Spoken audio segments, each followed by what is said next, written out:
everyone! So part of this healing journey is maging mabuti sa ating katawan. Kasi apparently, lahat pala nung nilalagay natin sa katawan, may effect siya sa mood, may effect siya sa everything. Siyempre, nilalagay mo nga sa katawan mo. So ako, since dati I always start my day with a coffee. Pero now, di na. Hindi na pwede. Ay! Katabi. So now, I start my day doing this drink. Kung ano-ano lang. So meron akong ginger. Hati-hati ko lang siya. Ayan. Ginger. Hati-hati ko lang siya. Lalagay ko lang siya sa ganyan. Ayan. Tapos meron din ako cayenne. Hindi ko nilalagay lahat isang buong ano. Konti lang. Kasi maanghang to, guys. So, konti lang. And then, little bit of salt.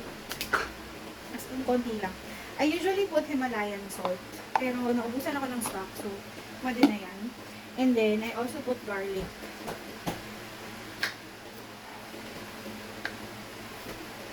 Yeah.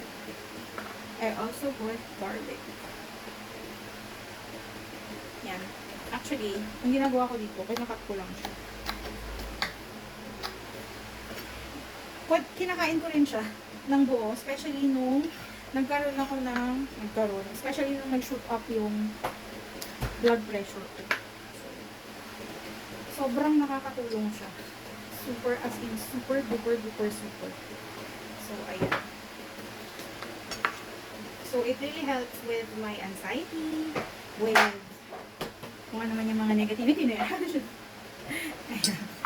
And I also put cinnamon. Wait lang.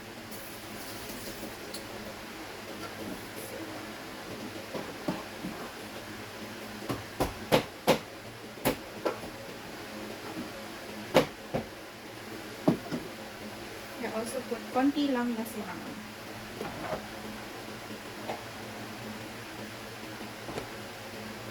And then, now, we put the mainit na water.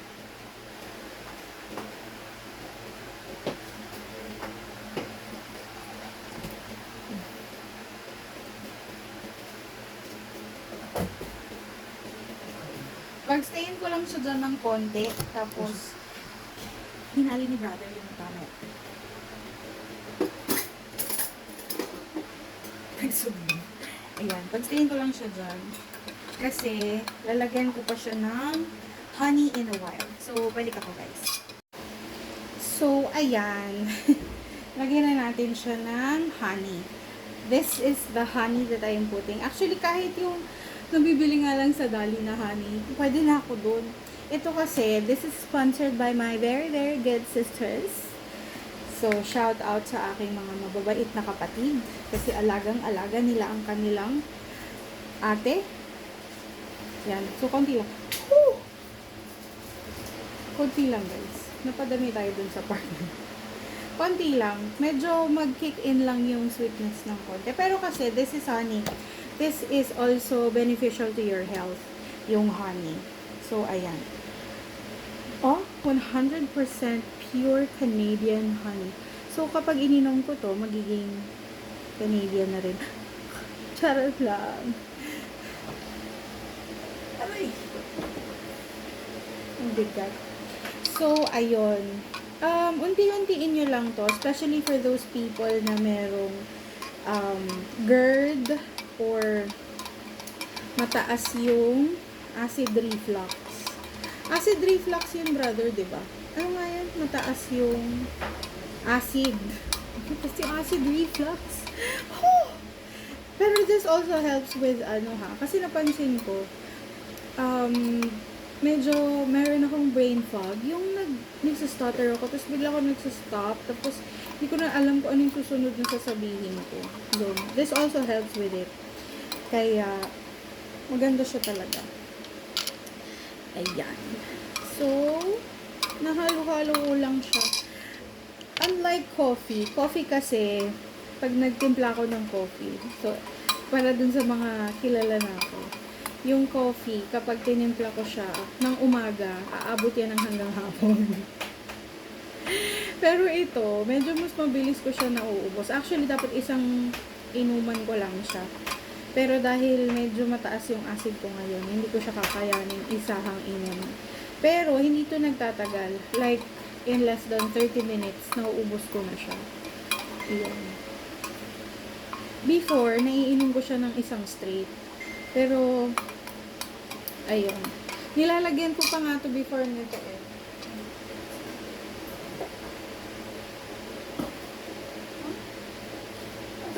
Ay, ito pala.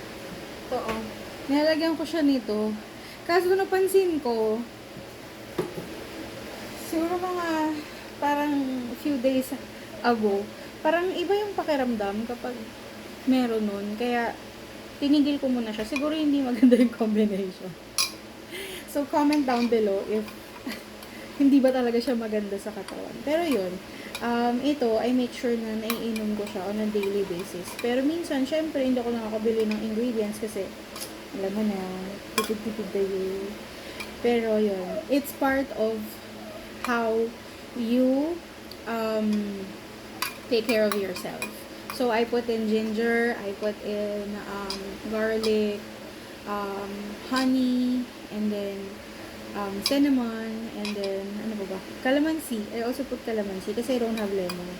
So, it's okay. It's okay. Whatever it is that works for you, whatever it is that you have in your fridge, or in your kitchen, it's okay.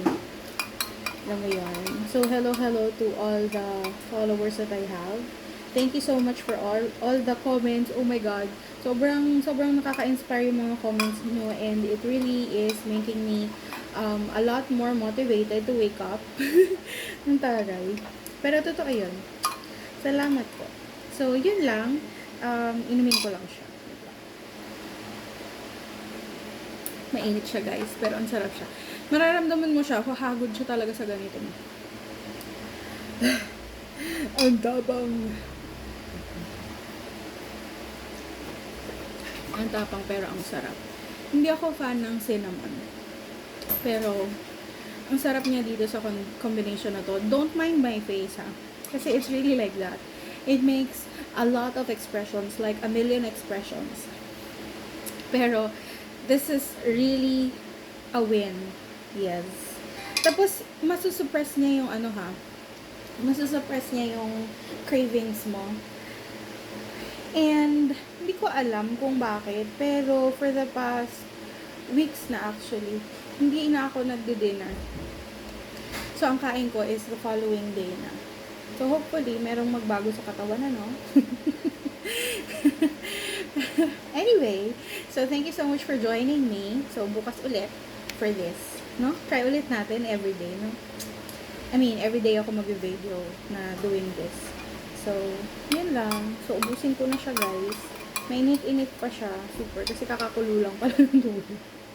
Pero, dapat pala, for the honey, hindi mo siya ilalagay sa mainit, ano to, sa bagong kulo. Sa warm lang. Sa warm lang. Kasi natatanggal yung benefits niya. And, nabasa ko rin na hindi siya pwede sa mga metal. So, papalitan natin to next time. Kukuha tayo ng wood. Pero, for now kasi I don't have it. So, everything that works, it's okay. Kalmahan lang natin ang life. And let's enjoy our day. Lift it all to God.